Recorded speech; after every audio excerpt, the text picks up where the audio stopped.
आप ये सोच भी नहीं सकते कि मैं अभी मस्जिद के अंदर खड़ा हुआ हूँ। आप चारों तरफ का नज़ारा अगर देखोगे तो आपको लगेगा कि मैं पता नहीं कहाँ पर कूड़ेदान में खड़ा हूँ, लेकिन आपको मैं सच बता रहा हूँ कि मैं अभी एक मस्जिद के अंदर मौजूद हूँ और इस मस्जिद का नाम है मस्जिद पीरज़ादा, जो हरियाणा के अंदर है।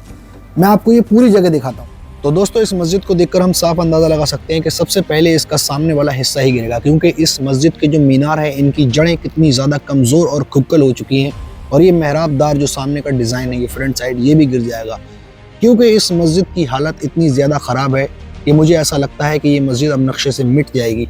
ना तो इसकी रिपेयरिंग है और ना ही कोई देखभाल। तो ऐसा लगता है कि ये मस्जिद अब चंद दिनों की ही मेहमान है। तो दोस्तों, बिल्कुल हाईवे के बराबर में बनी हुई है ये मस्जिद। तो हो सकता है आपको बैकग्राउंड में कुछ गाड़ियों की आवाज़ आए, तो आप समझ जाना। मुग़ल दौर की ये मस्जिद जो मुग़ल बादशाह बाबर के ज़माने की बनी हुई है। जैसा कि आप जानते हैं कि मुग़ल बादशाह बाबर की हुकूमत सन 1526 में हिंदुस्तान पर कायम हो गई थी।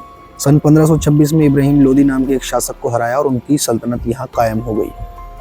इस मस्जिद के अंदर एंट्री करने के लिए किसी ज़माने में ये मेन दरवाज़ा हुआ करता था, और इसी दरवाजे के जस्ट पीछे हम देखेंगे तो यहाँ पर हमें 3 दरवाजे और नज़र आएंगे, और उनके ऊपर 2 मीनार बने हुए हैं। ये देखो, ऊपर की तरफ हमें 2 मीनार नज़र आ रहे हैं और फ्रंट साइड पे 3 दरवाजे। बाकी जो आगे का और हिस्सा है ये टूट गया है।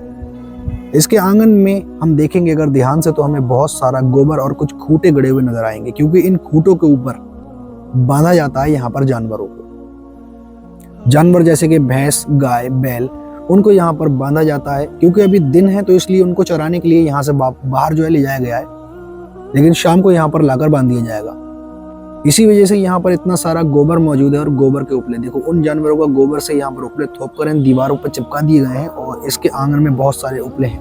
बाकी इसके अंदर भी बहुत कुछ है। मैं आपको अंदर लेके चलता हूँ मस्जिद के, और मैं आपको इसे अंदर से दिखाऊंगा। हजरत शेख यूसुफ नाम के एक बुजुर्ग के लिए इस मस्जिद को बनवाया था बादशाह बाबर ने, यहाँ पर जब हुकूमत कायम हो गई थी। अभी मैं हरियाणा के रोहतक से तकरीबन 30 किलोमीटर की दूरी पर मौजूद हूँ। इसके बीच में एक टॉम भी बना हुआ है, इसे भी हम अभी अंदर से देखेंगे।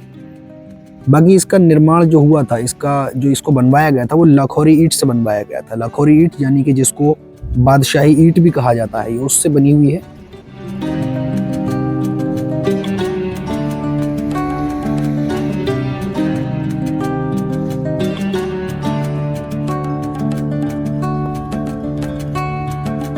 मैं आपको इसको अंदर लेके चलता हूँ। यहाँ से हमें, वैसे तो इसके अंदर आने जाने का कोई रास्ता ठीक से मौजूद नहीं, हम किधर से भी यहाँ पर चढ़ जाएंगे, तो यहाँ से चलते हैं।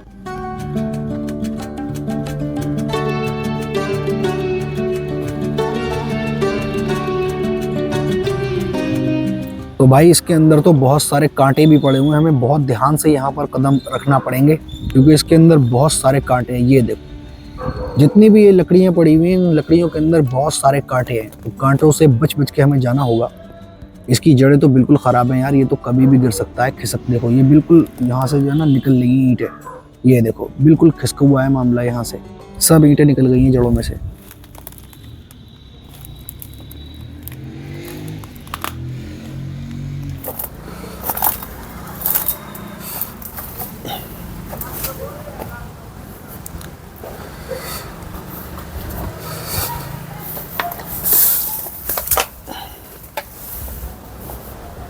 यार, जिस जगह पर हम अभी खड़े हुए हैं, यहाँ पर बहुत सारे गोबर के उपले हैं चारों तरफ। यहाँ पर बहुत सारा गोबर है, तो हो सकता है यहाँ पर बहुत सारे बिच्छू और सांप भी हों, तो इसलिए हमें एहतियात के साथ यहाँ पर कदम रखने होंगे। तो इस टॉम के अंदर बीच में अगर हम ध्यान से देखेंगे तो यहाँ हमें कोई भी कब्र नज़र नहीं आ रही है, और इसके चारों तरफ यहाँ पर गोबर के बड़े बड़े टीले बना दिए गए हैं, छोटे छोटे। ये देखो, ये है, इतना सारे यहाँ पर गोबर के उपले हैं। इसके चारों तरफ दरवाजे खुले हुए हैं, इसके 4 दरवाजे हैं मकबरे के। और ऊपर की तरफ अगर हम देखेंगे तो ये ऑक्टागोनल शेप में बना हुआ है, यानी कि अष्टभुजाकार ये मकबरा बना हुआ है। ये देखो, क्योंकि इसकी हालत काफ़ी खस्ता है, ऊपर से जो लिखावट होती है मकबरों के अंदर वो भी इसमें से मिट चुकी है। कोई भी सब झड़ गया है यहाँ से, इधर उधर से सब इसका जो प्लास्टर होता है अंदर, वो पुराने ज़माने का, इसलिए यहाँ पर कोई लिखाई या कोई डिज़ाइनिंग दिखाई नहीं दे रही। तो पक्के तौर पे तो मैं नहीं कहता, लेकिन हाँ, ये मेरा अंदाज़ा है कि ये एक मकबरा है। मस्जिद के अंदर, कई मस्जिदों की हमने ऐसी वीडियो बनाई है जिसके अंदर जो है ना मकबरे और कब्रें होती हैं। बाहर की ओर से चल के हम देखते हैं इसकी गुम्बद उम्मद को कि किस तरीके से ये नज़र आता है।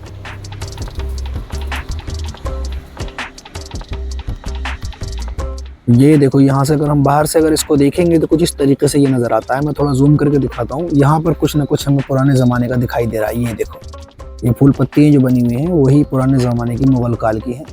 और इस तरफ अगर मैं आपको लेके चलूँ, ये देखो यहाँ पर ये दीवार भी बिल्कुल गिर चुकी है। तो इस तरफ हम देखेंगे यहाँ पर कुछ पुराने ज़माने की कुछ और चीज़ें कलाकारी की यहाँ पर हैं, जो मैं आपको दिखाता हूँ। जैसा कि आप जानते हैं कि पुराने ज़माने में लाइट का सिस्टम नहीं था, तो चिराग जलाया करते थे। तो ये वो ताक है जिसके अंदर रखकर चिराग जलाया करते थे और यहाँ मशाल लटकाकर उसको जलाया जाता था।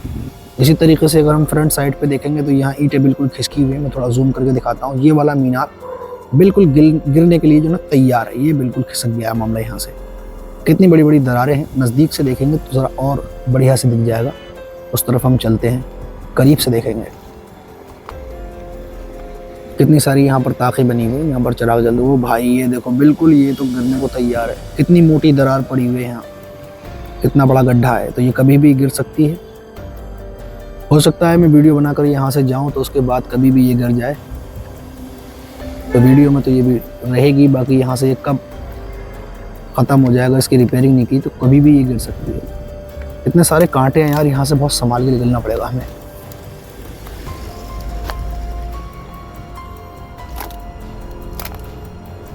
भाई ये देखो ना ज़रा, बिल्कुल ये तो गिरने को तैयार है। बिल्कुल यहाँ से जो है ना बिल्कुल ख़त्म है मामला। अगर ये हल्की सी और इसकी ईंटें खिसक जाए तो ये बिल्कुल मीनार जो है ना गिर जाएगी अंदर से। ये देखो, ये बिल्कुल गिरने के लिए तैयार है। तो जैसा कि आप जानते हैं कि बादशाह बाबर ही वो शख्स हैं जिन्होंने मुग़ल सल्तनत की नींव रखी। इब्राहिम लोदी वंश को ख़त्म किया। बादशाह इब्राहिम लोदी जो थे, लोदी वंश के आखिरी शासक थे, उनको हराया पानीपत की लड़ाई में। और उसके बाद में बादशाह बाबर दिल्ली के सुल्तान बन गए और उसके बाद से मुग़ल वंश शुरू हो गया सन 1526 में। और सन 1529 में इस मस्जिद का निर्माण हुआ, जो हज़रत शेख यूसुफ की मोहब्बत में उन्होंने बनाई थी। और हज़रत शेख यूसुफ के ये अभी जिस मकबरे के अंदर अभी हम मौजूद हैं, मुझे ऐसा लगता है कि पीर वही शख्स बनता है जो काफ़ी नेक होता है, उसी को लोग उसी के मुरीद होने लगते हैं। तो ऐसा लगता है कि पीरज़ादा यानी कि हज़रत शेख यूसुफ के बेटे का ये मकबरा मुझे लगता है। मैं पक्के तौर पर नहीं कहता हूँ, लेकिन हाँ ये मुझे मतलब इसको जब हिस्ट्री निकाली, कमेंट्स पढ़े, ब्लॉग्स पढ़े, बहुत सी चीज़ें देखी, मैंने कुछ इसके बारे में काफ़ी कुछ सर्च किया, तो मुझे ऐसा लगता है कि ये मकबरा हज़रत शेख यूसुफ के बेटे का है, पीरज़ादे का। तो सबसे पहले मुझे ऐसा लगता है कि इसका मीनार ही गिरेगा। बाकी इसका गुंबद हम एक तरफ इधर से देख लेते हैं, इसके गुंबद का क्या हाल है।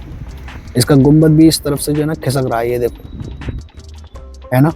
तो ये भी खिसक रहा है इधर से, तो ये भी गिर सकता है। आज तक आपने इतनी ख़राब कंडीशन में मस्जिद नहीं देखी होगी जितनी ख़राब कंडीशन की मस्जिद में मैं अभी मौजूद हूँ। इस मस्जिद को बनाया था सन 1529 में बादशाह बाबर ने। बादशाह बाबर उज़्बेकिस्तान के अंदर पैदा हुए थे सन 1483 में। सन 1483 में पैदा हुए बाबर जब हिंदुस्तान सन 1526 में आए, उस वक्त लोधी काल चल रहा था। लोधी काल यानी कि सबसे पहले बादशाह लोधी वंश के बहलोल लोधी, उनके बाद सिकंदर लोधी और उनके बाद इब्राहिम लोधी, तीसरे शासक इब्राहिम लोधी। उनके दौर में बादशाह बाबर हिंदुस्तान को फतह करने के लिए आए सन 1526 में। 1526 में जब बादशाह बाबर ने हिंदुस्तान पर फतह पाली और उसके बाद में यहाँ पर बहुत सारी मस्जिद और मदरसे और कई इमारतों का उन्होंने जो है ना निर्माण करवाया। उसमें से एक ये भी मस्जिद है जिसका नाम है पीरज़ादा मस्जिद। पीरज़ादा मतलब एक फ़ारसी का लफ्ज़ है जिसको कहा जाता है कि ये पीर का बेटा, और दूसरा लफ्ज़ है बड़े पीर। ऐसा बताया जाता है कि यहाँ पर जो इमामत की थी इस मस्जिद के अंदर हज़रत शेख यूसुफ नाम के जो बुज़ुर्ग थे जिनके लिए इस मस्जिद को बनवाया था, उनके बाद में हज़रत शेख यूसुफ के बेटे ने इसके अंदर इबादत की थी। तो ऐसा लगता है मुझे, ये अंदाज़ा है मेरा, पक्के तौर पे नहीं कहता क्योंकि नेट पे मैंने इसके बारे में काफ़ी कुछ खोजा, तो कहीं कहीं से मुझे टूटी फूटी इसकी हिस्ट्री मालूम पड़ी है। तो उस हिस्ट्री को जोड़कर मैं आपको बता रहा हूँ कि ऐसा मेरा अंदाज़ा है कि इसके अंदर जो मकबरा है वो हज़रत शेख यूसुफ के बेटे का है, जिन्होंने इस मस्जिद के अंदर बाद में इमामत की और उसके अंदर जो है इनको यहीं पर दफना दिया गया। क्योंकि कई मस्जिदें हमने देखी हैं, कई मस्जिदों की हमने वीडियो बनाई है जिसके अंदर मकबरे होते हैं, कब्रें होती हैं मस्जिद के अंदर ही। उसी में से एक ये मस्जिद मुझे लगती है।